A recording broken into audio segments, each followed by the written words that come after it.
अस्सलाम वालेकुम, welcome to my channel. आज मैं आपके साथ शेयर करूंगी बहुत ही खूबसूरत नेक लाइन। यहाँ पर हमने 3.5 इंच जो है वो विड्थ ले ली है और तकरीबन पौना इंच हमने एक और मार्किंग कर ली है। यहाँ पर हम लेस की जितनी विड्थ है हम उतनी चेक कर लेंगे, उसके मुताबिक जो है वो हम अगली मार्किंग करेंगे। लेस की जो विड्थ है 1 इंच से 2 पॉइंट कम है तो हम उतनी ही मार्किंग कर लेंगे जितनी हमने पहले मार्किंग की थी पौना इंच, उतनी हम फिर से करेंगे और उसके बाद हम लेस के लिए एक और मार्किंग कर देंगे। यहाँ पर अब हमने नेक लाइन की लेंथ लेनी है। ये अब आपकी मर्ज़ी है आप कितनी लेंथ लेना चाहें। मैं यहाँ 4.5 इंच लेंथ लूँगी, 4.5 इंचज़। यहाँ पर मैं एक लाइन ड्रॉ करूँगी और अब यहाँ पर एक और लाइन ड्रॉ करते हुए एक शेप दे दूँगी। अब यहाँ पर 1 इंच मैं लेते हुए इसकी गोलाई की शेप दूँगी। आपने इसको खूबसूरत सी गोलाई की सेम इसी तरीके से शेप देनी है और गोलाई को थोड़ा-सा ब्रॉड कर देना है ताकि जो हमने लेंथ ली है 4.5 ली है तो तंग-तंग सा ना गला बने। यहाँ पर हम उसी मार्किंग के साथ-साथ पौना इंचेस जो है वो हम उसकी मार्किंग कर रहे हैं, हम छोटे-छोटे मार्क लगाते जा रहे हैं। आपने भी सेम इसी तरीके से मार्किंग करनी है। जो न्यू देखने वाले हैं वो जल्दी-जल्दी से मेरा चैनल सब्सक्राइब कर दें। तो मैं आपसे एक अहम बात कहना चाहूँगी कि जो वीडियो का इस नेक लाइन का मेन पार्ट है वो यही है। अगर आपने इस पार्ट को गौर से देख लिया, अच्छे से सीख लिया तो आपको मुकम्मल नेक लाइन बनाने में बहुत ज़्यादा आसानी हो जाएगी और आप इजीली ये वाला नेक लाइन जो है वो रेडी कर सकेंगी। यहाँ पर हमने अब लेस की जो हमने मेजरमेंट की थी 1 इंच से 2 पॉइंट कम था तो हम इसी तरह उस मार्किंग के साथ-साथ 1 इंच से 2 पॉइंट कम रखते हुए डॉट डॉट लगाते जा रहे हैं। और बाद में इसको गोलाई की शेप किस तरीके से देनी है वो भी मैं आपको गोलाई की शेप दे के बताऊँगी कि किस तरीके से मैंने इसको शेप दी है। आपने भी सेम इसी तरीके से छोटे-छोटे डॉट लगाते जाना है और इसको गोलाई की शेप देते जाना है। ये देखें यहाँ पर इस तरीके से हमने डॉट लगा दिए हैं। अब हम इसके साथ-साथ इसको इस तरह से मार्किंग कर लेंगे और गोलाई की शेप दे देंगे। ये देखें इस तरीके से। अब जितना हमने स्टार्ट में लिया था इस पौना इंचिस अब फिर हम पौना इंचिस ही लेंगे। ये आपने मुकम्मल वीडियो को गौर से देखना है, आपने वीडियो को सेव कर लेना है ताकि आप जब ये नेक लाइन रेडी करें तो आप अच्छे तरीके से ये नेक लाइन को रेडी कर सकें। ये देखिए आपने अब फिर इसी तरह से डॉट डॉट लगाते जाना है और मार्किंग को इसी तरह करते जाना है। ये देखिए इस तरीके से और अब हमने इसको गोलाई की शेप दे देनी है। आपने अपनी मार्किंग के ऊपर-ऊपर शेप देनी है, ना तो बाहर की तरफ लाइन्स आएँ आपकी और ना ही अंदर की तरफ।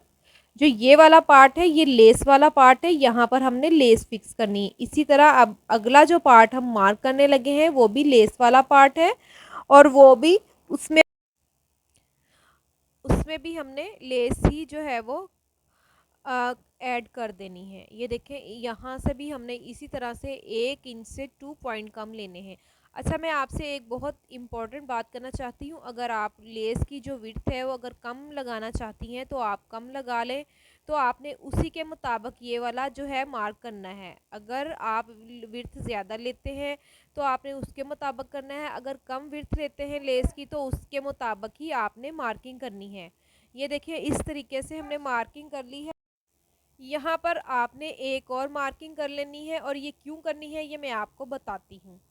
ये जो हिस्सा है ये हमने शर्ट के साथ पेस्ट कर लेना है, ये वाला जो नेक लाइन है। अगला जो है यहाँ पे लेस फिक्स होगी, ये फैब्रिक है, फिर अगला लेस है, फिर हम यहाँ पर फैब्रिक जो है वो लगा के गोलाई की शेप देंगे। अब यहाँ पर कटिंग करने का बहुत अहम तरीका है, आप इसको नोट कर लें। आपने अपने हाथ की उंगलियों को खोल लेना है मुकम्मल तौर पे और फिर कटिंग करना है। यहाँ पर सबसे पहले मैं आपको एक चीज़ और बताती जाऊँ, जितनी जितनी हमने विड्थ ली है आपने उतनी उतनी विड्थ लेते हुए यहाँ पर लिख लेना है ताकि जब आप चौड़ाई इसकी गले की खोल के रेडी करें, लेस को अटैच करें तो आपको इनकी चौड़ाई पता हो, आप उसके मुताबिक ही गले को खोलें उतना ही जितनी की आपको ज़रूरत है।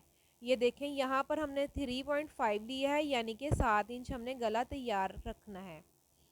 यहाँ पर हमने कटिंग कर लिया है और ये जो हम सबसे पहले नेक लाइन कटिंग करने लगे हैं इसको हमने शर्ट के साथ अटैच कर लेना है और जितना इसका विड्थ है लेंथ है उतनी ही हमने शर्ट की गले की लेंथ और विड्थ रेडी कर लेनी है। ये देखें इस तरह से। अब हम जो अगला पार्ट कटिंग करने लगे हैं ये लेस का पार्ट है। इस बुकरम को हमने यूज़ नहीं करना है, यहाँ पर हमने इसकी जगह लेस फिक्स कर देनी है। यहाँ पर हमने फैब्रिक पेस्ट करना है और अच्छे तरीके से उसको रेडी कर लेना है। इसी तरह अगला ये जो पार्ट है ये भी लेस का पार्ट है, यहाँ पर हमने लेस को फिक्स कर देना है। और ये जो है ये मेन पार्ट है गले का, ये हमारा नेक लाइन के साथ अटैच होगा और यही हमारा जो है वो मेन है। यहाँ पर हम इसको पेस्ट कर देंगे। लेस जो है दोनों पार्ट इसको उठा देंगे, ये अब हमें इसकी ज़रूरत नहीं है। अब असल जो काम है हमने इन तीनों नेक लाइन पे करना है। सबसे पहले हम फैब्रिक पे पेस्ट कर लेंगे नेक लाइन, जो कि हमने अपनी शर्ट पे रेडी करना है। ये देखें इस तरीके से हमने उसको नेक लाइन पेस्ट कर लिया था और उसकी साइड्स को फोल्ड कर लिया है। अब आपने जो शर्ट है उसका दरमियान भी फोल्ड कर लेना है आयरन से और गले को भी दरमियान से फोल्डिंग लगा लेनी है। तो मैं आपको एक यहाँ पर बहुत अहम बात बताना चाहूँगी कि ये जो गले की मैंने इतनी ज़्यादा विड्थ रखी है, कपड़ा ऊपर की तरफ रखा है, ये मैंने इसीलिए रखा है ताकि मैं जो अगले दो नेक लाइन अटैच करने हैं वो मैं इसी फैब्रिक के ऊपर अटैच कर सकूं। यहाँ पर हमने किनारी पे सिलाई लगा ली है और एक्स्ट्रा जो कपड़ा है वो हमने कटिंग कर लेना है। आपने इस कपड़े को ज़ाया नहीं करना, ये साइड को आपने मुकम्मल तौर पे कवर कर लेना है तरपाई करके। अब हम अगला जो नेक लाइन है वो रेडी करते हैं। आपने मेरी वीडियो को सेव कर लेना है और आपने इसको अच्छे तरीके से देखते हुए ये वाला नेक लाइन रेडी करना है। ये देखें जो एक्स्ट्रा कपड़ा हमने अंदर से निकाला था ये उसी पर हमने ये दोनों गले जो है वो अटैच कर लिए हैं। हमने कपड़े को ज़ाया भी नहीं किया है और अपना इनसे मुकम्मल तौर पे काम भी ले लिया है। ये देखें यहाँ पर हमने गले बहुत अच्छे तरीके से जो है वो पेस्ट कर लिए हैं। अब जो एक्स्ट्रा कपड़ा है वो हम कटिंग कर देंगे। यहाँ पर आपने जस्ट हाफ इंच जो है वो मार्जिन के लिए कपड़ा रखना है, बाकी एक्स्ट्रा जो है वो आपने कटिंग कर देना है। ये देखें अब हम ये वाला नेक लाइन जो है इसका एक्स्ट्रा कपड़ा कटिंग करेंगे। हम साइड्स पे जस्ट हाफ इंच ही बाकी रहने देंगे। अब इसको अच्छे तरीके से हम फोल्ड कर लेंगे। ये फैब्रिक ग्लू है, अगर आप चाहें तो वैसे ही पानी लगा के आयरन कर लें तो वो भी फोल्ड हो जाएगा। अगर आप सुई धागे के साथ कच्चा करना चाहें तो आप सुई धागे के साथ भी कच्चा कर सकती हैं। और मेरे पास फैब्रिक ग्लू पड़ी थी तो मुझे ये ज़्यादा इजी लगता है और जल्दी जल्दी इसके साथ कवर भी हो जाता है। तो चूँकि वीडियो शूट करने में काफ़ी ज़्यादा टाइम लग जाता है तो ये फिर ग्लू काफ़ी मेरे काम आता है, जल्दी जल्दी से इसकी फोल्डिंग हो जाती है। तो जो न्यू देखने वाले हैं मैं उनसे रिक्वेस्ट करूंगी कि वो जल्दी से मेरा चैनल सब्सक्राइब कर दें। प्लीज़ वीडियो को स्किप ना किया करें, वीडियो को मुकम्मल वॉच किया करें। जब आप वीडियो को स्किप कर देते हैं तो इसका इम्प्रेशन जो है वो कम हो जाता है, जिसकी वजह से वीडियो आगे जा ही नहीं पाती है। तो आपने इसी तरह एक्स्ट्रा कपड़ा नीचे रखते हुए इसकी किनारी पे सिलाई लगा देनी है। दोनों गले इस तरीके से रेडी कर लेने हैं। ये देखें इस तरह से हमने रेडी कर लिया है और अब हम एक्स्ट्रा कपड़ा जो है वो हम कटिंग कर लेंगे। आपने हाफ इंच से थोड़ा सा कम रखना है कपड़ा और बाकी जो जितना भी कपड़ा होगा उसको आपने कटिंग कर लेना है। ये देखें इस तरीके से हमने कटिंग कर लिया है। अब हम यहाँ पर छोटे छोटे कट्स लगा देंगे, इसी तरह हम इसको भी कट्स लगा देंगे छोटे छोटे। ये देखें और अब आपने इसको इस तरीके से सीधा करना है। ये देखें इस तरह से इसकी गोलाई की शेप को अच्छे तरीके से सीधा रखते हुए फिर इसके बाद आपने इसके ऊपर आयरन कर लेना है। अब जो एक्स्ट्रा कपड़ा था वो आपने ऊपर की तरफ इस तरह से फोल्ड कर लेना है। ये बड़ी वाली नेक लाइन है और इसी तरह आपने छोटी वाली नेक लाइन का कपड़ा भी इसी तरीके से जो है वो फोल्ड कर लेना है। ये देखें ऐसे आपने इसको फोल्ड कर लेना है। ये हमारी मेन नेक लाइन है। ये जो है ये हमारा मेन है। 4.5 इंच मैंने इसकी लेंथ रखी थी और 7 इंच मैंने इसकी विड्थ रखी थी। अब आ जाते हैं हम मेन शर्ट की तरफ, जहाँ पर ये तमाम डिज़ाइनिंग जो है वो हमने सेट करनी है। यहाँ पर आपने सबसे पहले जो है वो लगाना है फैब्रिक ग्लू। तो ये नेक लाइन मैंने बनाया था यहाँ पर ये मैंने तरपाई कर लिया है। अगर आप चाहें तो आप इसको सिलाई भी लगा सकती हैं, लेकिन तरपाई करने से ज़्यादा नीटनेस आती है, इसलिए यहाँ पर मैंने इसको तरपाई कर लिया था। ये देखिए यहाँ पर मैंने फैब्रिक ग्लू लगा लिया है और ये बहुत ही ज़बरदस्त है। वॉश करने के बाद ये ख़त्म हो जाता है, कोई भी निशान कपड़े पर नहीं छोड़ता है। यहाँ पर ये जो थोड़ी सी पट्टी दी है, हम इसको अंदर की तरफ रखते हुए जस्ट जो गोलाई की लेस की गोलाई है, हम उसी का यूज़ करेंगे। मैं आपको एक बहुत ही अहम बात बताना चाहती हूँ कि ये लेस का मैंने इंतखाब जो है वो क्यों किया था। ये बहुत ही सॉफ्ट लेस है।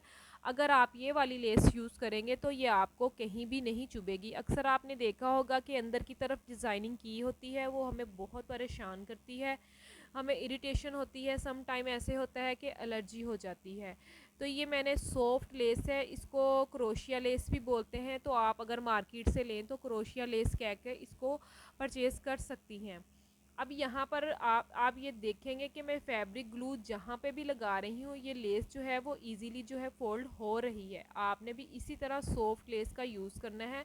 अगर आप लेस नहीं यूज़ करना चाहती तो आप मार्केट से नेट ले आएँ, नेट भी काफ़ी सस्ती पड़ जाएगी और खूबसूरती भी आ जाएगी। अगर आपके पास घर में अवेलेबल है कलर तो आप लाजमी नेट का यूज़ करें, वो भी अच्छा लगेगा। लेकिन आपने इसमें एक काम ये करना है कि फिर आपने विड्थ कम रखनी है अगर आपने नेट का यूज़ करना है।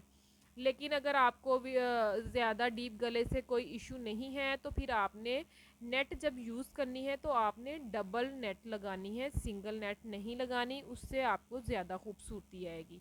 ये देखें इस तरह से मैंने फैब्रिक ग्लू के साथ इसको छोटे छोटे प्लेट्स डाल दिए हैं, मतलब इसको गोलाई की शेप दे दी है। यहाँ पर मैं इसको अच्छे तरीके से गोलाई की शेप जो है इसको कवर करते हुए यहाँ पे रखूँगी और इसके ऊपर फैब्रिक ग्लू लगा दूँगी। ये देखें यहाँ पर मैंने फैब्रिक ग्लू लगा दिया। ये बहुत ही इसी तरीका है और चूंकि ये जितनी सॉफ्ट लेस थी अगर विदाउट ग्लू लगाते तो शायद थोड़ा बहुत फ़र्क रह जाता। तो ये मैंने उस फ़र्क को भी ख़त्म करने के लिए और आपको ये बताने के लिए कि अगर लेस जितनी मर्ज़ी सॉफ्ट हो कोई मसला नहीं है, अगर आप इस तरीके से ग्लू का यूज़ करते हुए आप इसको लगाएंगे तो आपको कोई इशू नहीं होगा। यहाँ पर हम सबसे पहले नेक लाइन का जो है वो दरमियान निकाल लेंगे, इसी तरह हम जो हमारी शर्ट है उसका भी दरमियान निकाल लेंगे। तो अब आपने दरमियान में जो है जब ये नेक लाइन आपने सेट करना है तो आपने इस बात का ख्याल रखना है कि नेक लाइन जो है वो दरमियान में आए। इसी तरह जब हमने दोबारा से नेक लाइन सेट करना है तो वो भी हमने दरमियान में ही सेट करना है। ये देखें इस तरीके से मैंने शर्ट का जो ये वाला जो नेक लाइन है इसका दरमियान निकाल लिया था और इसी तरह शर्ट का जो फोल्डिंग है अब यहाँ पर तो दिखाई नहीं दे रहा है, तो मैंने जो शर्ट का फोल्डिंग का दरमियान निकाला था मैंने उसी के ऊपर रखते हुए इसको जो है वो ऊपर लगा लिया है। ये बहुत ही अहम पॉइंट है, वीडियो का एक एक पॉइंट जो है वो अहम है, कोई भी पॉइंट जो है वो स्किप करने वाला नहीं है। मैं आपसे रिक्वेस्ट करूंगी कि आपने मेरी वीडियो को फुल वॉच करना है ताकि आपको पूरी वीडियो की समझ आ सके। मैं अब आपको इसको सिलाई लगाने का तरीका बताती हूँ कि आपने इसको किस तरीके से सिलाई लगानी है। यहाँ पर हमने इस तरीके से सबसे पहले जो मेन स्टिचिंग है, जो फुल साइज़ की नेकलाइन बनाई थी, हम यहाँ पर इसको लेस के साथ अटैच कर लेंगे। ये देखें इस तरीके से हमने इसको लेस के साथ जो है वो अटैच कर लेना है। आपके सामने ये सिलाई लग रही है, कोई भी पार्ट जो है वीडियो का मैंने स्किप नहीं किया है कि अगर आपको ये लगे कि आपको किसी चीज़ की समझ नहीं आई या मैंने कुछ स्किप कर दिया है, तो मैंने ऐसा कुछ भी नहीं किया, हर चीज़ मैंने आपके सामने रेडी की है। यहाँ से ये देखें इस तरीके से हमने पहले ही कपड़ा फोल्ड कर लिया था, तो अब हम इसको इस तरह से रखते हुए अंदर की तरफ यहाँ पर इसको सिलाई लगा लेंगे। अगर आप चाहें तो इसको बाद में भी सिलाई लगा सकती हैं। तो अब वो जो बाद में सिलाई लगाने वाला सिस्टम है मैं आपको वो भी बताती हूँ कि आपने उसको किस तरीके से लगाना है, क्योंकि अक्सर लोगों से ये वाली सिलाई दोनों तरफ से कपड़े को फोल्ड करना जो होता है वो नहीं लग पाती। तो मैं आपको दूसरा तरीका भी बताती हूँ, अगर आप उस तरीके से लगा लेंगे तो भी आपका कपड़ा जो है वो कवर हो जाएगा। ये देखें यहाँ पर मैंने उसको भी अटैच कर लिया था। अब मैं आपको यहाँ पर इसकी सिलाई लगाने का तरीका भी बताऊंगी। यहाँ पर सबसे पहले जो मेन गोलाई है हम उसको अटैच कर लेंगे। अच्छा, ये देखने में ही इतना खूबसूरत दिखाई दे रहा है नेक लाइन, तो पहनने में कितना खूबसूरत लगेगा। आप लाजमी ये वाला नेक लाइन ट्राई करें। ये देखिए अब मैंने नीचे वाला जो फैब्रिक है वो अंदर की तरफ फोल्ड नहीं किया है, क्योंकि अक्सर लोगों से जो ऊपर वाला और नीचे वाला इकट्ठा जो है फैब्रिक फोल्ड नहीं होता है। यहाँ पर ये देखें इस तरह से मैंने अंदर की तरफ फोल्ड कर लिया था और ये नेकलाइन आपके सामने जो है वो रेडी हो चुका है। बहुत ही खूबसूरती के साथ ये नेक लाइन रेडी हो चुका है। नीटनेस भी आप चेक कर सकती हैं। ये बैक तरफ है और ये हमारा फ्रंट पार्ट है और ये इसकी गोलाई की शेप आपके सामने, आपको कहीं भी झोल पड़ा नज़र नहीं आ रहा। आई होप आपको मेरी ये वीडियो पसंद आई होगी। अपना ख्याल रखिएगा। अल्लाह हाफिज़।